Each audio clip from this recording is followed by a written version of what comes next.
একদম সবজি খেতে চায় না। এভাবে ব্রকলিকে যদি রান্না করে দেন বাচ্চারা অনায়াসে খাবে। এখন আমি চুলার উপর অনেকগুলো পানি সিদ্ধ দিয়েছিলাম, পানিগুলো ফুটছে। এখন আমি আগে থেকে ব্রকলিটাকে কেটে রেখে দিয়েছিলাম, এখন আমি হালকা সিদ্ধ করে নিয়েছি। এখন উঠিয়ে ফেলবো এগুলা। বেশিক্ষণ সিদ্ধ লাগবে না, অল্প কিছুক্ষণ সিদ্ধ করলেই হবে। এখন আমি ঠান্ডা পানির মধ্যে ব্রকলিগুলোকে নিয়ে নিচ্ছি সিদ্ধ করা। এভাবে আমি উঠিয়ে ঠান্ডা পানির মধ্যে রেখে দিব। এদিকে একটা ফ্রাই প্যান বসিয়ে দিলাম চুলার উপর, অল্প একটু তেল দিয়ে দিলাম। আর আপনারা বাটার দিয়ে রান্না করতে পারবেন, আমার বাটার ছিল না বাসার মধ্যে, এই জন্য আমি বাটার দিতে পারিনি। বাটার দিলে এই রান্নাটা খুবই মজা হয়। এখন কিছু রসুন কুচি আর পেঁয়াজ কুচিকে একটু ভেজে নিলাম। ভাজার পর আদা বাটাটা দিয়ে দিলাম আমি। আদা বাটাটাও কাঁচা গন্ধ যাওয়ার জন্য অপেক্ষা করব। এভাবে একটু নাড়াচাড়া করে ভেজে নিলাম। ভাজার পরে এবার আমি দিয়ে দিলাম মুরগির বুকের মাংসটা, একদম সলিড যে মাংসটা, ওই মাংসটা দিয়ে একদম কিচে কিচে করে রেখেছি। এগুলো দিয়ে একটু ভেজে নিলাম। এখন ভাজার উপর দিয়ে দিলাম কালো গোলমরিচের গুঁড়ো, দিয়ে আবার একটু নাড়াচাড়া করে ভেজে নিব। এবার একটু লবণ দিয়ে দিলাম। লবণটা দিয়েও আবার নাড়াচাড়া করে ভালো করে ভেজে নিচ্ছি। এর উপরে দিয়ে দিলাম আমি বাদাম বাটা। বাদামের মধ্যে এখানে কাজু বাদাম, কাঠবাদাম, চিনাবাদামটা আছে। আর দিয়ে দিলাম টমেটো সস।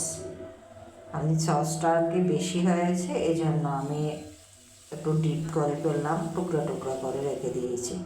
আর এখানে দিয়ে দিলাম চিকেন কিউবটা, এখানে 2 টুকরা কিউব দিয়ে দিয়েছি, তাও এটা আমার ঘরে তৈরি করা চিকেন কিউবটা দিয়ে একটু পানি দিয়ে এগুলোকে একটু সিদ্ধ করে নিব।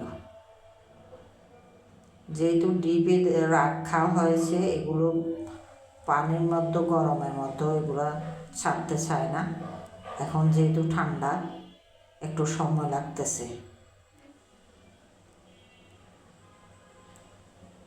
এবার সব কিছু ভালো করে কষিয়ে আসার পর এবার দিয়ে দেবো আমি কাঁচামরিচ কিছু ফালি করে, দিয়ে আবার নেড়েচেড়ে দিলাম।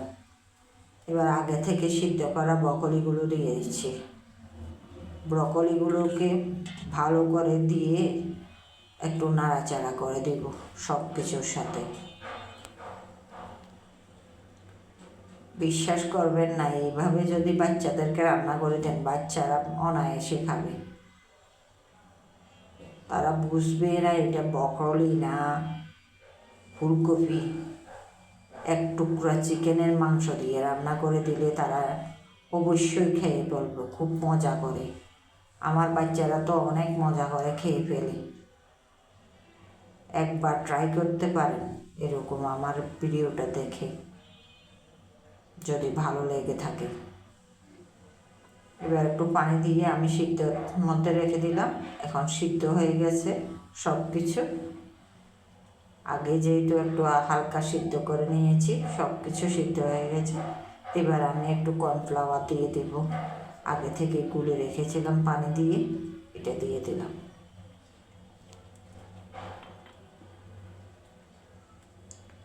এটা দিয়েও একটু নেড়ে চেড়ে দিব। আগুনটা একদম, যখন কর্নফ্লাওয়ার দেওয়া হয় তখন একটু আগুনটা হালকা আঁচে রাখতে হয়। দিয়ে এইভাবে নাড়াচাড়া করে যখন ফুটিয়ে আসবে, কিছুক্ষণ পরেই আমি নেমে ফেলবো। আমি যেহেতু আমার বাচ্চারা অনেক ঝোল খায়, এই জন্য আমি একটু ঝোল রেখেছি। আপনারা ঝোল না রাখলেও চলবে, আমি একটু ঝোলই রেখেছি। আমার বাচ্চা ঝোল খায়। যদি ভিডিওটা ভালো লাগে একটা লাইক কমেন্ট দিয়ে যাবে।